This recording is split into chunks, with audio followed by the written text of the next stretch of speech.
व्यक्ता sociology.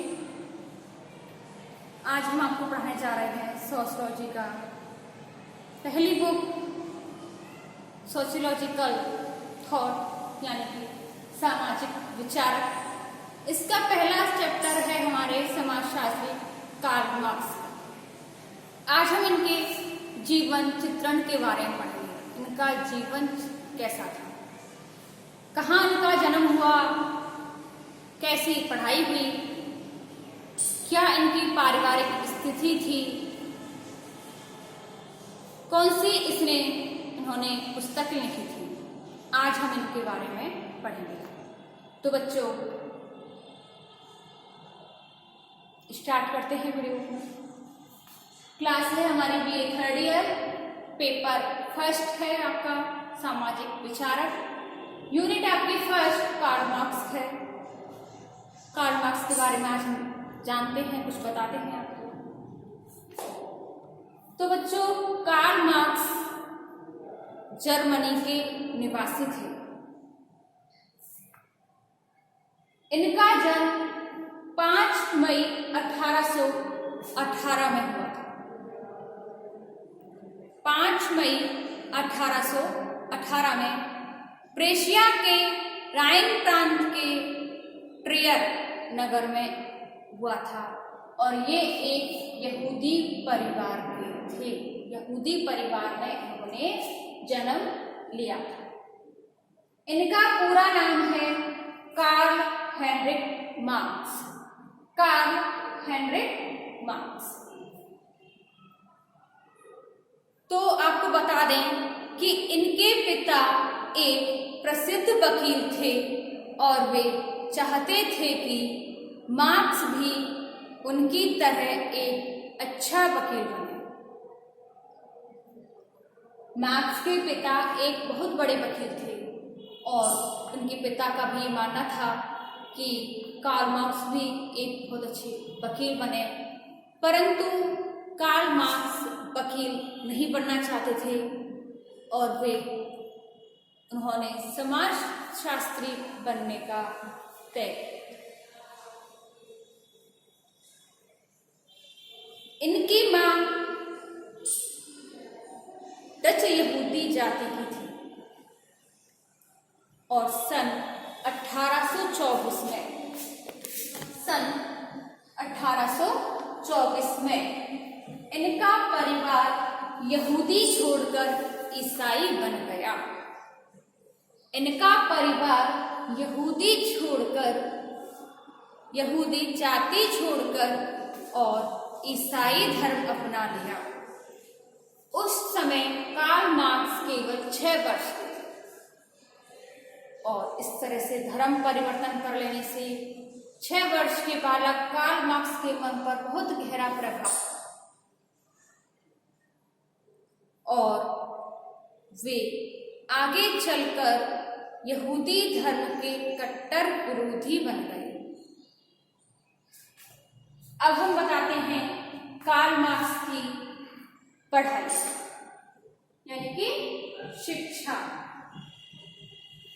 जीवन देखा हमने कि इनका जन्म 5 मई को हुआ था। इनका पूरा नाम कार्ल हेनरिक मार्क्स है। इन्होंने ये जर्मनी के निवासी हैं। इन्होंने यहूदी जाति में जन्म लिया था। अब हम पढ़ते हैं इनकी शिक्षा। कहते हैं कार्ल मार्क्स बचपन से ही प्रखर बुद्धि के थे, बहुत तेज बुद्धि थी इनकी और प्रतिभाशाली भी थे।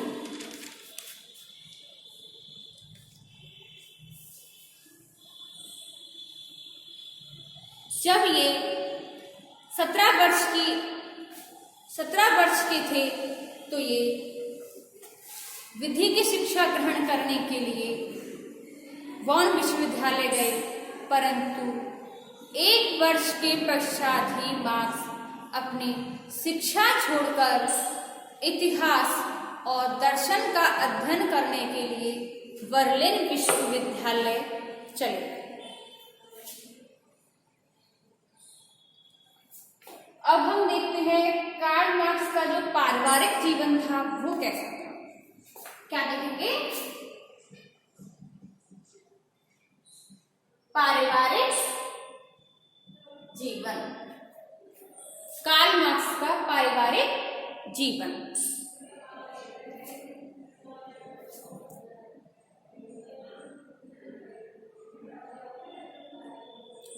जब कार्ल मार्क्स बॉन विश्वविद्यालय में अध्ययन कर रहे थे तब उनका परिचय जेनी वॉन वेस्टफालेन नामक लड़की से हुआ।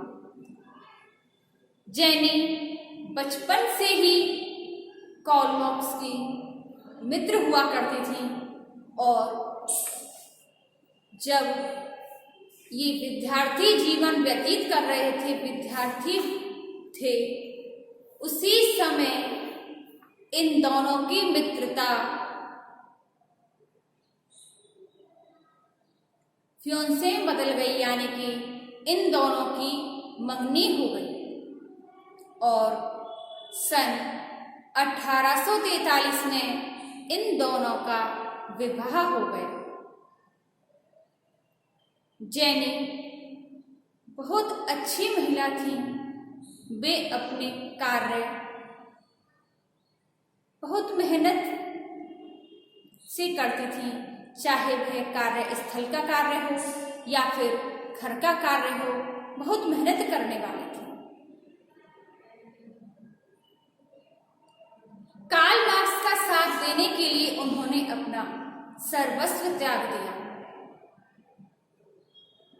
कार्ल मार्क्स अपनी पत्नी को अपनी सहयोगिनी, अपनी मित्र, अपनी प्रेमिका भी मानते थे। कार्ल मार्क्स की कई संतानें थीं। वे अपनी पुत्रियों को बहुत प्रेम करते थे और उनकी पुत्रियां भी उनकी बहुत आज्ञा मानती थीं, उनसे मित्रवत प्रेम करती थीं, उनका सम्मान करती थीं।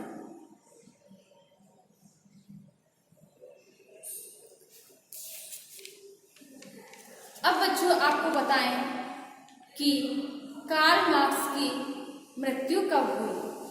हमने इनका जन्म देखा, शिक्षा देखी, पारिवारिक जीवन पढ़ा। अब हम इनकी मृत्यु के बारे में जानते हैं कि इनकी मृत्यु कब हुई, किस कारण से हुई। मार्क्स के जीवन में अनेक विपत्तियां आईं जिससे कि उनको तोड़कर रख दिया। वे शारीरिक रूप से कमजोर और निर्बल हो गए।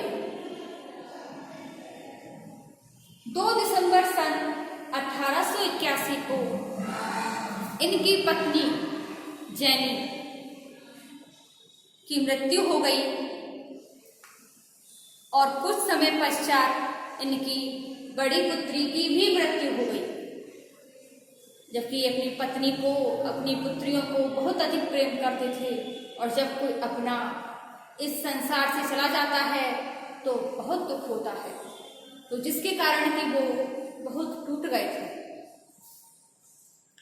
उनको बहुत गहरा सदमा पहुंचा और जिससे दिन पे दिन उनका स्वास्थ्य गिरता चला गया और 14 मार्च 1883 को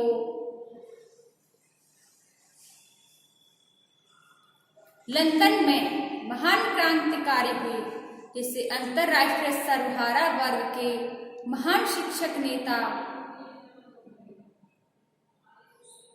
इस संसार से अंतिम विदा ले ली।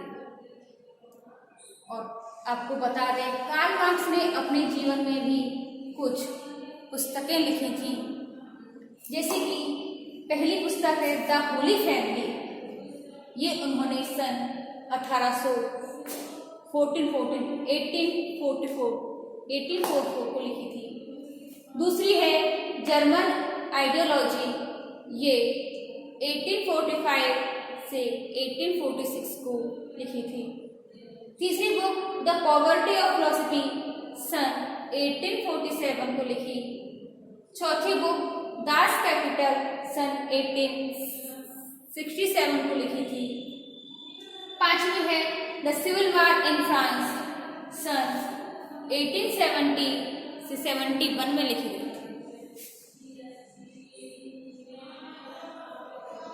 तो स्टूडेंट्स, आज के लिए बस इतना ही।